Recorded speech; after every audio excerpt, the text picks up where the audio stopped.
Good evening and welcome to Tucker Carlson tonight. Happy Monday. No sane American approves of what Russia has done in Ukraine. We certainly don't, and we don't know anyone who does. On Twitter, you see Democrats pretending that their political opponents are responsible for the invasion and somehow support it. So Joe Biden and his staff so mismanaged the world that Vladimir Putin invades Ukraine after Biden told us for months he could prevent that from happening, and yet all of it is your fault.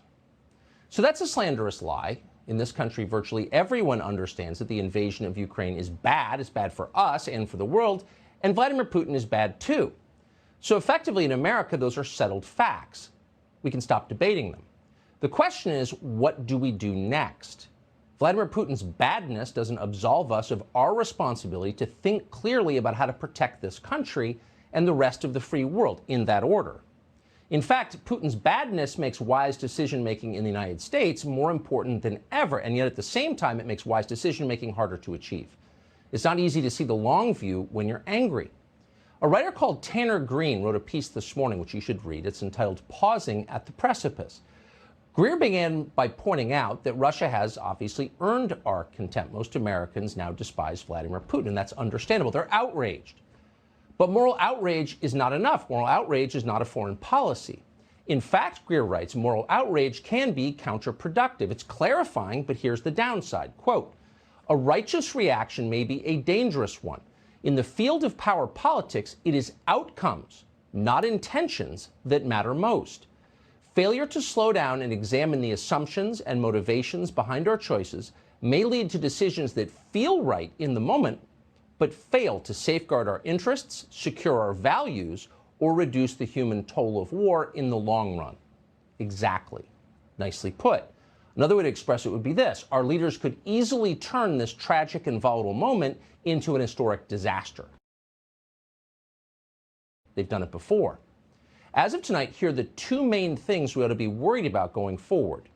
First, and most obviously, this war could get much worse than it already is. We could see many Americans die. Joe Biden is telling us he will not commit American troops to Ukraine. Biden also claimed he opposed vaccine mandates. So is he telling the truth? Even if he is telling the truth about his intentions in this case, Biden can't see the future. Biden has no idea what will happen tomorrow or next week, much less next year. Nobody does. We do know that already many in Washington are pushing for a hot war with nuclear-armed Russia. They're demanding a no-fly zone over Ukraine. That means American forces would shoot down Russian jets in Ukrainian airspace and also take out radar installations and other facilities within Russia itself. Not surprisingly, the Ukrainian president, Vladimir Zelensky, is on board with this. Why wouldn't he be? He's asked Joe Biden for an American-enforced no-fly zone. But as we said, many in Congress are for it, too. Here's Adam Kinzinger. I think this is time where we need to, at the invitation of Ukraine, declare Ukraine a no-fly zone enforced by NATO and the United States. We certainly have the capability to do that. The airspace is still contested by the Ukrainians. We could certainly shut down Russian air operations even if we don't directly engage Russian troops on the ground. We can shut down Russian air operations even if we don't directly engage Russian troops on the ground. So that's a lie. It's hard to overstate how dishonest Kinzinger's claim is. Shooting down Russian planes and taking out radar installations would, by definition, entail engaging Russian troops. If Vladimir Putin is even half as evil and crazy as they tell us he is, and he may be, that could easily spiral into nuclear conflict. So you would only suggest that if you had nothing to lose. And Adam Kinzinger, of course, doesn't. His political career is over. He's disgraced. He has literally nothing to lose.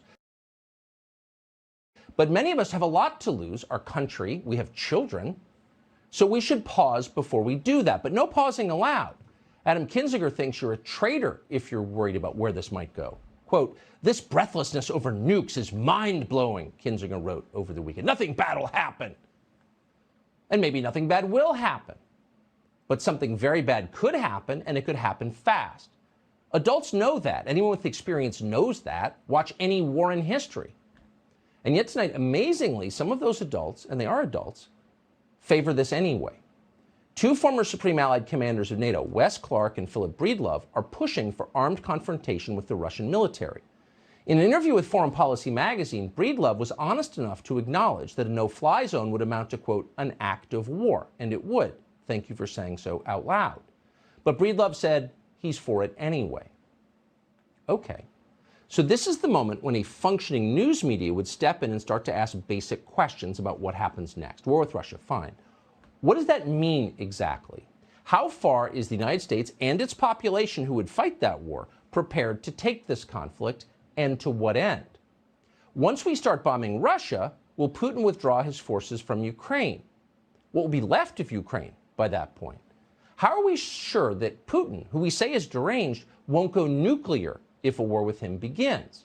And then, among many other questions, what will China's role in this war be? Thanks to the efforts of the Biden White House, China is now Vladimir Putin's strongest ally. The Chinese have just signed a long-term energy deal with Russia. They now have skin in the game. Russia will be powering China's economy going forward. Good job, Biden White House. But because that's true, how sure are we that the Chinese will stay out of a war? How do we know they won't take down our digital infrastructure, which they seem to some great extent to control in this country, et cetera, et cetera? You can think of many questions. But reporters aren't asking any of them. Asking questions is now immoral. Richard Engel, who knows better, he's the chief foreign correspondent at NBC, is now demanding that American troops fight the Russian army. It's a moral imperative. Quote, a massive Russian convoy is about 30 miles from Kiev. The US/NATO could likely destroy it, but that would be direct involvement against Russia and risk everything. Does the West watch in silence as it rolls? And of course, the answer is implied. We can't watch in silence. That would be immoral. If you're a good person, you will support a war that could very easily turn into a nuclear conflict. Again, this is moral blackmail. No one in America takes pride at the sight, feels anything but revulsion at the sight of Russian troops within Ukraine. It's wrong. It's destabilizing to the world. It is, in fact, against our values. But how we respond is the question. Thoughtfully has to be the answer, unless we're prepared to risk massive consequences.